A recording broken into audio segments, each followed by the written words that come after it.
Hey, what's up, everybody? This is Charles on here as well.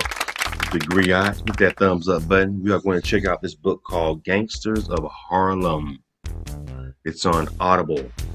Go ahead and check it out. It's called Gangsters of Harlem.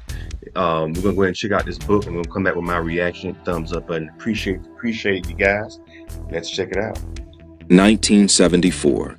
The New York Daily News published an investigative piece about what it identified as the Black Mafia, which had recently emerged in such major cities as New York, Newark, Philadelphia, Detroit, Chicago, and Atlanta.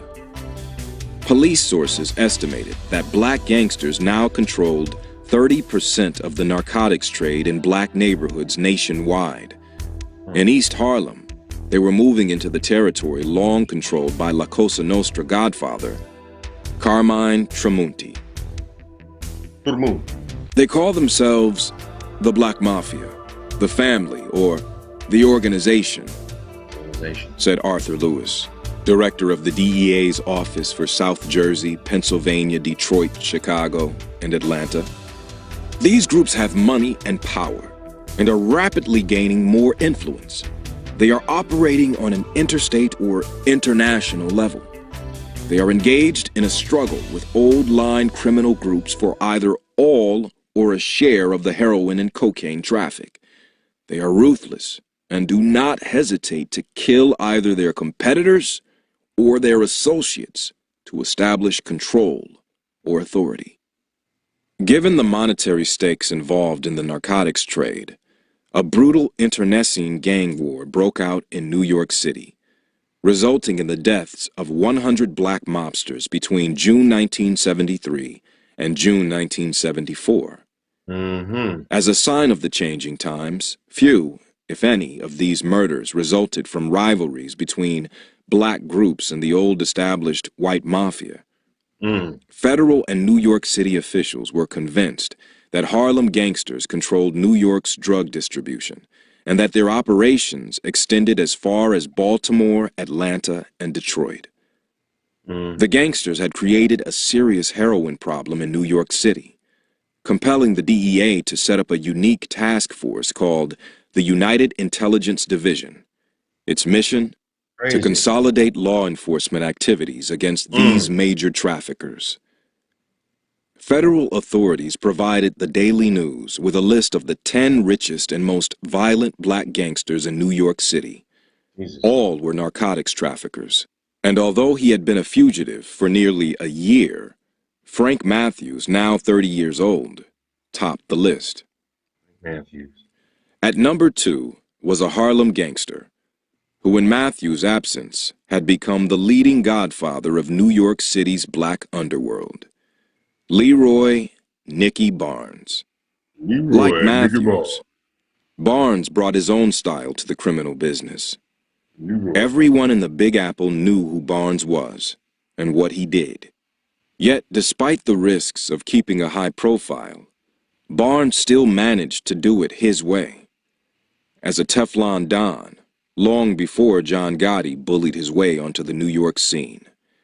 It seemed that the Black Godfather had beaten every charge known to man, and then some, whether it was related to weapons, drugs, bribery, or conspiracy.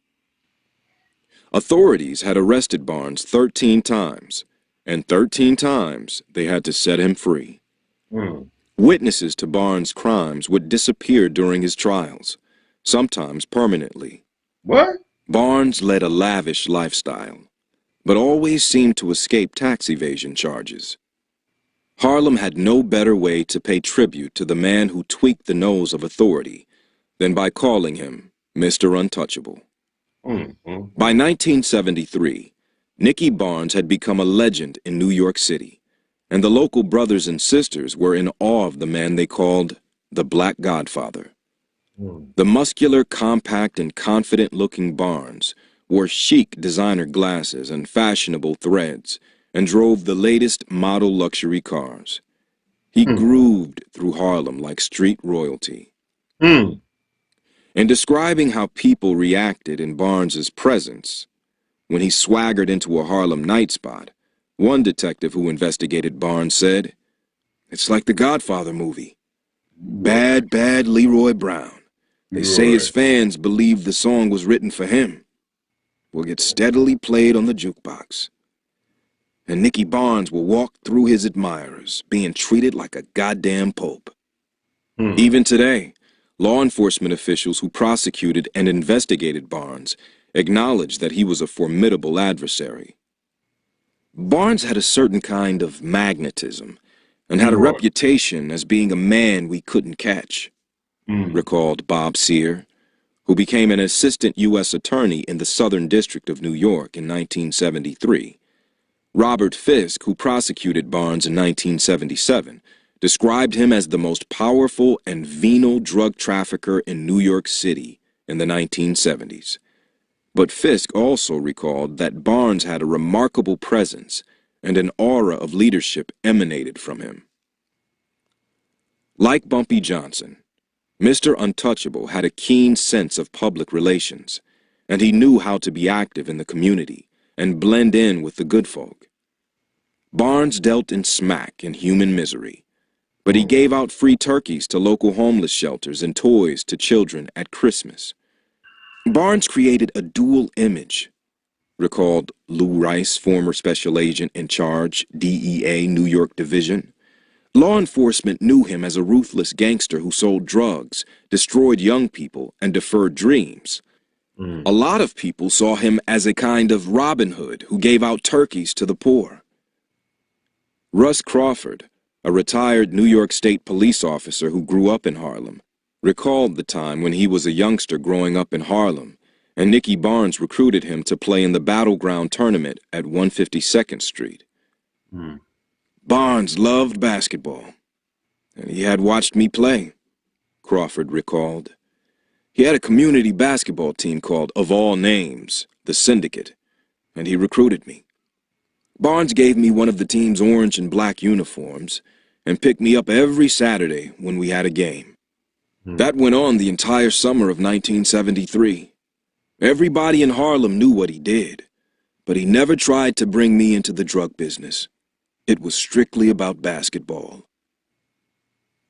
Barnes soaked up the adulation and had no qualms about keeping a high profile.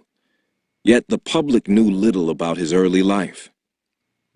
Born in Harlem in 1933, Barnes, like many other poor black youngsters in the hood, grew up on the streets, specifically on 8th Avenue between 113th and 116th. The kid could not help but see the drug-dealing pushers with their wads of cash, fancy threads, and Hot Wheels. Those who controlled the drug trade enjoyed considerable power, Barnes concluded early in life. An early arrest as a street junkie got him sent to a treatment center in Lexington, Kentucky, where he kicked his heroin habit. From that experience on, Barnes neither drank nor smoked, exhibiting the kind of discipline an ambitious person in any field needs to be successful.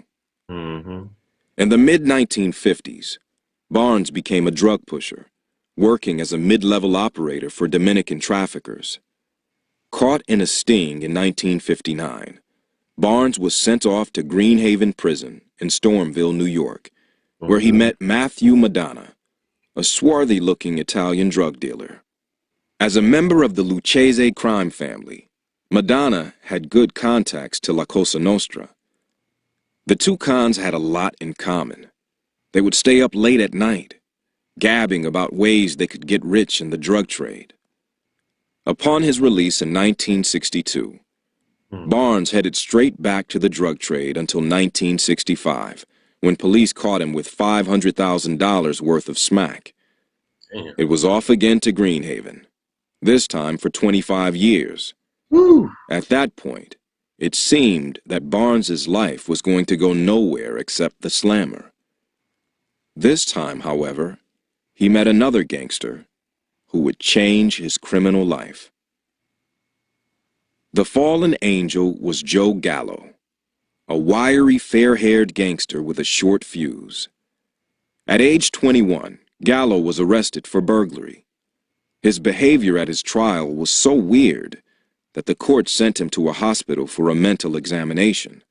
The conclusion of the psychiatrist who examined him was unanimous. Joe Gallo is insane. The nickname Crazy Joe stuck. Bob Dylan would later compose a song about the growing legend of Crazy Joe Gallo. Gallo had been convicted on conspiracy and extortion charges in 1961 and was serving 7.5 to 14.5 years in jail. Gallo and his two brothers, Larry and Albert, ran a gang that was largely responsible for the bloody mafia war then raging in Brooklyn. What got Crazy Joe put away for a long stretch, though, was his illegal bullying of Local 226, the Automatic Coin and Amusement Machines Employees Union, which represented workers who serviced jukeboxes, pinball, and other coin-operated machines. Anyway, y'all, that's an excerpt from Gangsters of Harlem. Really, really good book, man. I've heard about Joey Gallo. I think they had covered that in The Irishman. Yeah, they did. They covered it when he got killed. He got killed in a restaurant. Robert De Niro killed him in the movie. But Nicky Barnes, I'm trying to think who played Nicky. They haven't done a biopic about Nicky Barnes. No, they didn't. No, Denzel played him. No, Denzel played Frank Lucas. He didn't play Nicky Barnes. They haven't done anything about Nicky Barnes, the Black Godfather. I've seen documentaries about him, like American Gangster on BET. That was a good show. They need to bring that show back. That was a good show for BET, but they ended up canceling it. They did a little piece about Nicky Barnes, but they haven't really done too many biopics. I think Cuba Gooding Jr. played him.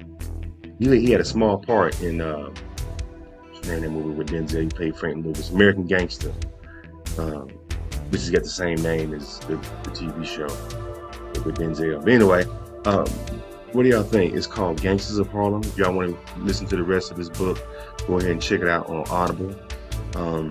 Let me know what y'all think about this piece in the comment section. And if you haven't already, subscribe to the Griot and Charles Arnett's World. And I appreciate you guys watching. Hit that thumbs up button. Y'all take care.